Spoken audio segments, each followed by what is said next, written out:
Hey guys, ayan. So guys, mag-update muna tayo kay Kepchu, Paolo Avellino.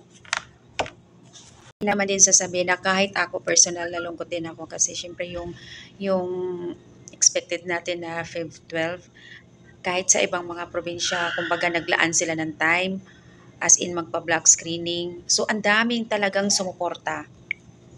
Unexpected sa mga pangyayari, hindi ko lang sure kung bakit ano ang dahilan. So, naghingi ng explanation din yung ibang mga fandom, mga admin, yung mga mga ibang team na bakit ganun. So, na parang ilang oras lang biglang nagbago doon sa Star Cinema yung wala yung poster ng My Love Will Make You Disappear. Ang daming nagbigay ng mga opinion yung iba na which is hindi nila alam pa. Nakaka-disappoint, syempre, kasi yung effort din ng dalawa, si Paolo Avellino and Kim Cho, na kahit puyat sila, minsan wala sa showtime si Kimi. Alam mo yung rush na minsan ginawa nila kasi nga malapit na at the time na ipopromote na nila. So biglang nagkakaroon ng aberya yung movie nila. Maraming mga katanungan talaga as in dahil hindi alam. Malamang natural na magtataka ang mga Kim Pao fans kung bakit ganito ganyan na walang pasabi biglaan lang. So, in fairness kahapon nag-trending ang Star Cinema ha. Umabot ng 7K tweets dahil lang doon. Kasi nga, paano hindi magte-trend? Nag-trend patuloy Star Cinema. Paano hindi sila magte-trend? Yung mga pangyayaring biglaan. Kahapon nag-post pa si Kimi doon sa Showtime, nag-promote pa siya. Hindi niya alam yun, na may nangyayari na pala. So nag-post din si Paulo sa kanyang IG na ayon sa kanya, makatry nga maka-experience ng hindi matuloy ang pelikula. So doon pa lang sa post niya, ang dami na nagtatanong, anong nangyayari? Tapos sa Showtime, napaka-professional lang talaga ni Kimi. As in, pero syempre masakit. Lahat yun, naramdaman namin yun. Naramdaman lahat ng mga Kim Pao fans yun. Tapos yung mata ni Kimi, makikita na as in namugto talaga. Umiyak siya, syempre. Sino bang hindi nasaktan doon yung expected mo at saka ang daming sumuporta sa kanila. At siguro nga kung matuloy yung movie nila, malamang maging blockbuster talaga. Sa daming mga Kim Pao fans, ang daming sumuporta talaga.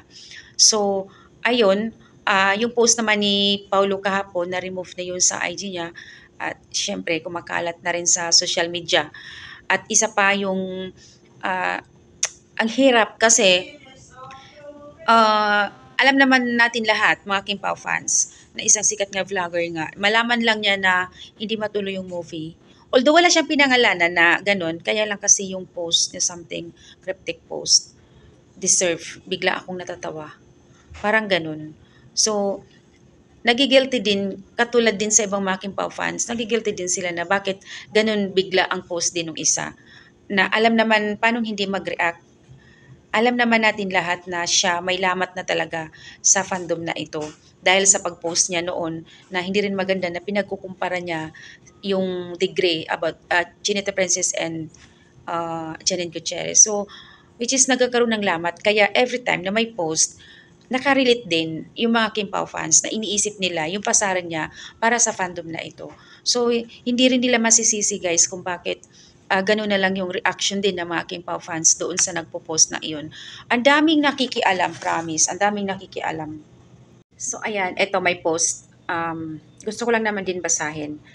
Parang nasa sad talaga as in. From production team, sinisisi niya yata ang Star Cinema sa writer.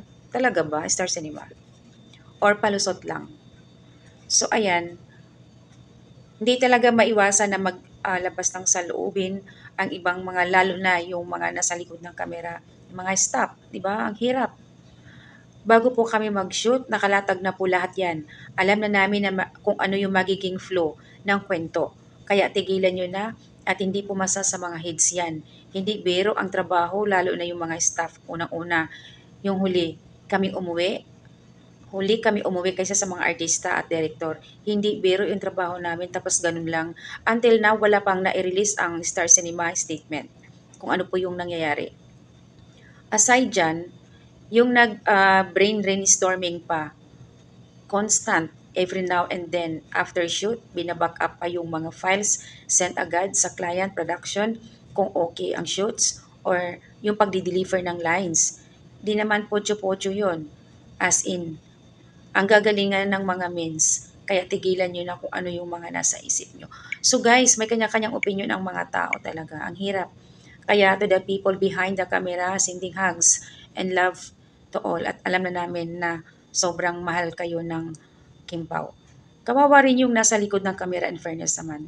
Kaya sa lahat ng mga Kim Pao family at sa lahat ng bumubuo ng My Love Will Make You Disappear, hugs po sa inyo lahat. Sobrang nakaka-disappoint, nakakalungkot. Isipin na yung expected. So, ayan, yung iba naman na hiniling yung paliwanag, isa din yan si MJ sa ABS na naghihintay. As in, kalat na sa buong social media na ang movie ng Kim Pao hindi matutuloy. Maraming natutuwa nga eh. Maraming natutuwa as in. Nakakainis lang din. Pero sige, sa inyo pa lang yan ngayon guys. At darating din yung time. Titingnan lang natin kung ano yung, kung mag-blockbuster ba yung ipinagpalit sa movie ng Kim Pao. 'Di ba? Nakakawalan din ng respeto, nakakawalan ng gana. Tapos ang dami pang nakikialam, which is hindi nila alam yung buong kwento. Yung iba natutuwa pa. So, ayan lang guys ang update. Sa ngayon, yung ibang mga admin, sa ngayon, tahimik yung means muna ng Kim Pao. Wala pa silang nai-release na statement. Hanggang ngayon ay as in kalat pa rin sa X, doon sa Twitter, yung mga pangyayari. Kaya, lakasan loob, mga Kim Pao fans. Kumbaga nangyari na, if ever na talagang wala, so tanggap na natin. Kumbaga, wala tayong magagawa eh. So pray na lang na sana sa next kung mayroon pa project, magiging maayos. At sana magiging maayos pa habang wala pang February 12. So, ayan lang guys, normal lang ma-disappoint tayo. Pero ayun nga, sabi ko nga, relax lang tayong lahat.